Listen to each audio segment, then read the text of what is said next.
Assalamualaikum warahmatullahi wabarakatuh. Bagaimana kabar anak-anak semuanya? Semoga anak-anak masih dalam keadaan sehat walafiat tanpa kurang suatu apapun. Tetap semangat, tetap jaga kesehatan. Baik, pada kesempatan pembelajaran kali ini kita akan belajar di tema 4, subtema 1. Muatan mata pelajaran Bahasa Indonesia, PPKN, dan Matematika. Baik, kita langsung ke video pembelajaran yang pertama. Kita masuk ke muatan pelajaran Bahasa Indonesia, yaitu kosakata tentang lingkungan rumah yang bersih. Kosakata dapat diartikan sebagai daftar kata-kata. Daftar kata-kata tersebut dapat berkaitan dengan hal tertentu. Misalnya, daftar kata-kata tentang lingkungan rumah yang bersih. Kita dapat menemukan kosakata di dalam teks cerita. Simaklah percakapan antara Ani dan ibunya berikut ini. Ani, ayo bantu ibu membersihkan ruang tamu. Rumah yang bersih akan membuat penghuninya sehat dan terhindar dari penyakit. Baiklah Bu, ayo kita bersihkan. Tentu aku ingin tinggal di rumah yang bersih agar aku tetap. Dari percakapan tersebut kita temukan kosakata bersih yang artinya bebas dari kotoran. Penyakit artinya gangguan kesehatan.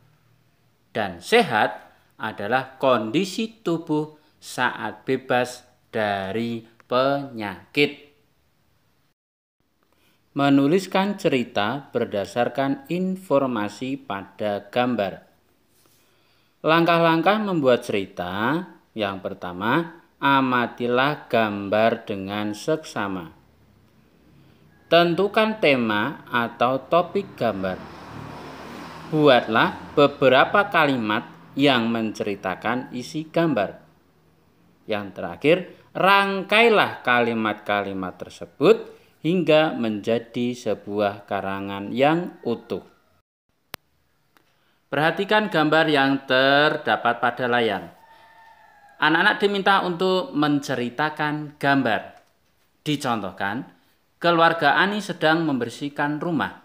Setiap anggota keluarga memiliki tugas yang berbeda. Ani membersihkan peralatan rumah dengan kemoceng. Adik Ani mengelap meja dan ibu Ani mengepel lantai. Sementara itu, ayah Ani membersihkan kaca jendela. Menyebutkan isi teks percakapan tentang lingkungan tidak sehat. Saat membaca, perhatikan kalimat-kalimat dalam teks dengan seksama. Anak-anak dapat menggunakan kosakata yang sudah anak-anak ketahui artinya. Tanyakan kepada gurumu atau carilah di Kamus Besar Bahasa Indonesia. Membuat dan menuliskan laporan hasil pengamatan sederhana.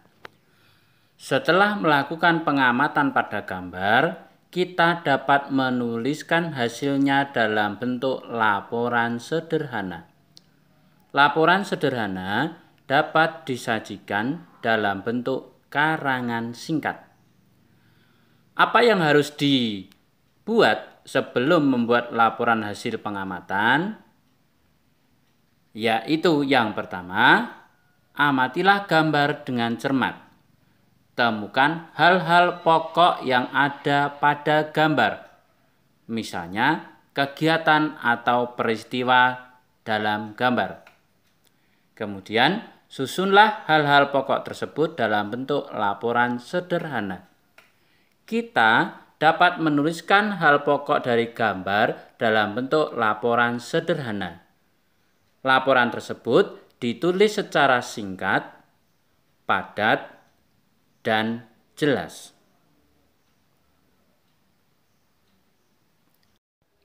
Selanjutnya, contoh cara membuat laporan hasil pengamatan sederhana. Yang perlu kita lakukan adalah mengamati gambar dengan seksama. Kemudian, kita cari hal-hal pokok yang terdapat pada gambar dan kita buat kalimat sederhana. Sebagai contoh, halaman rumah yang kotor. Halaman rumah terlihat kumuh dan berantakan. Banyak sampah yang berserakan di halaman rumah.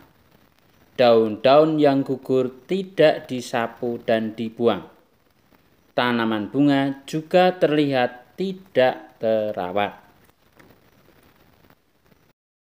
Sebagai tugasnya, silahkan kerjakan aktivitas siswa halaman 19 pada buku tulisnya masing-masing. Selanjutnya anak-anak, kita akan menuju ke muatan matematika, belajar tentang ruas garis, sudut, titik sudut pada bidang datar.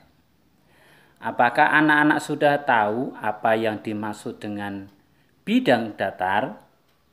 Bidang datar atau bangun datar adalah bangun yang rata dan memiliki dua ukuran, yaitu panjang dan lebar. Untuk contoh bangun datar atau bidang datar seperti persegi panjang, persegi, lingkaran, segitiga, trapesium, jajar genjang, belah ketupat, dan yang terakhir adalah bangun datar, layang-layang. Kemudian ada juga segi 5 dan segi 6.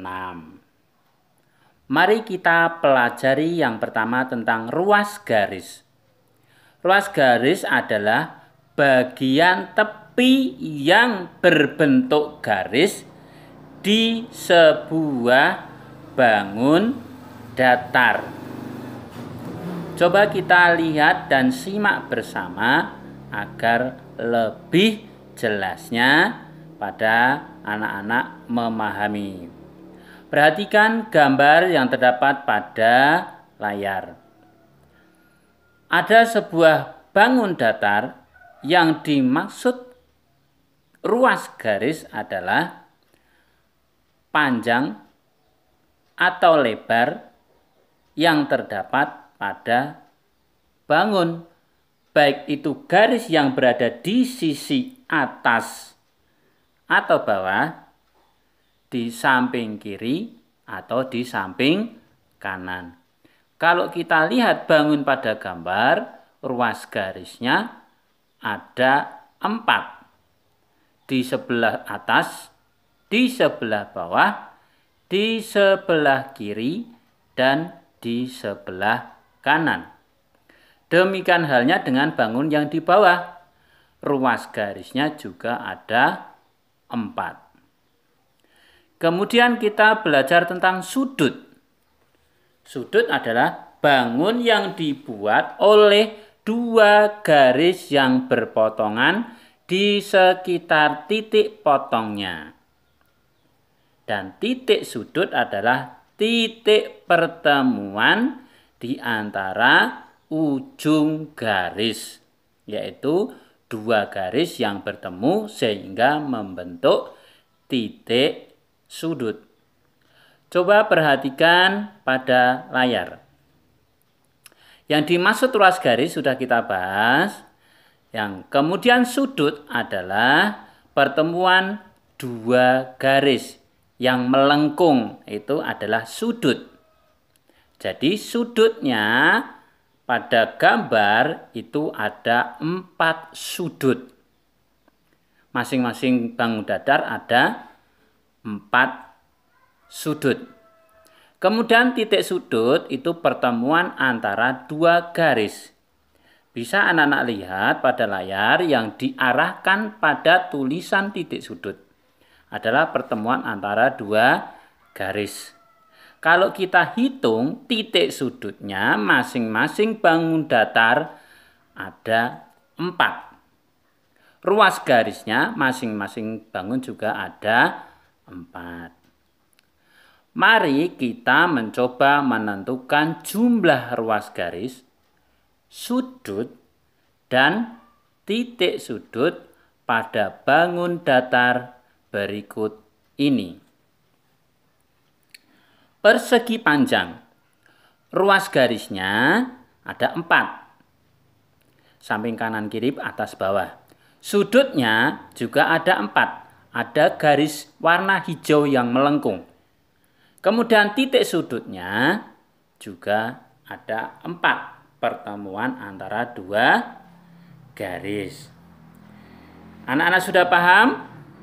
Jika anak-anak belum paham, silakan untuk diulangi kembali sambil dibimbing oleh orang tua atau saudara di rumah. Kemudian kita akan melanjutkan pada bangun datar selanjutnya. Anak-anak silakan untuk diperhatikan kembali sehingga bisa memahami dan menentukan jumlah ruas garis, sudut, dan titik sudutnya masing-masing. Di sini ada sebuah bangun datar persegi. Kita menghitung terlebih dahulu jumlah ruas garisnya. Terlihat ada 4. Sudutnya yang warna hijau ada 4. Titik sudutnya juga ada 4. Kemudian bangun datar segitiga. Ruas garisnya ada 3. Sudutnya ada 3. Dan titik sudutnya, pertemuan antara dua garis, juga ada 3. Bangun trapesium. Ruas garisnya ada 4. Sudutnya ada 4 juga. Kemudian yang terakhir, titik sudutnya terdapat 4 juga. Kemudian kita akan melanjutkan pada bangun datar jajar genjang. Ruas garisnya ada 4.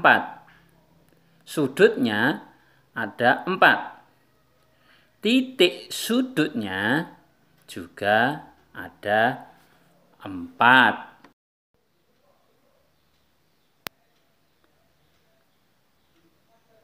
Bangun datar memiliki beberapa bentuk tergantung ruas garis yang dimiliki. Ada yang 3 ruas garis, 4, 5, atau 6 ruas garis. Nah, nama bangun datar disesuaikan dengan banyak ruas garis yang dimiliki. Misalnya, bangun datar yang memiliki 3 ruas garis, maka nama bangunnya adalah bangun segitiga. Jika 4 ruas garis, maka bangun datar segi 4. Demikian anak-anak pembahasan materi video pembelajaran pada kali ini. Sebagai tugas, silakan anak-anak kerjakan evaluasi subtema 1 khusus matematika di lembar kerja siswa. Tetap semangat dan jaga kesehatan. Kita ketemu lagi pada video pembelajaran selanjutnya. Assalamualaikum warahmatullahi wabarakatuh.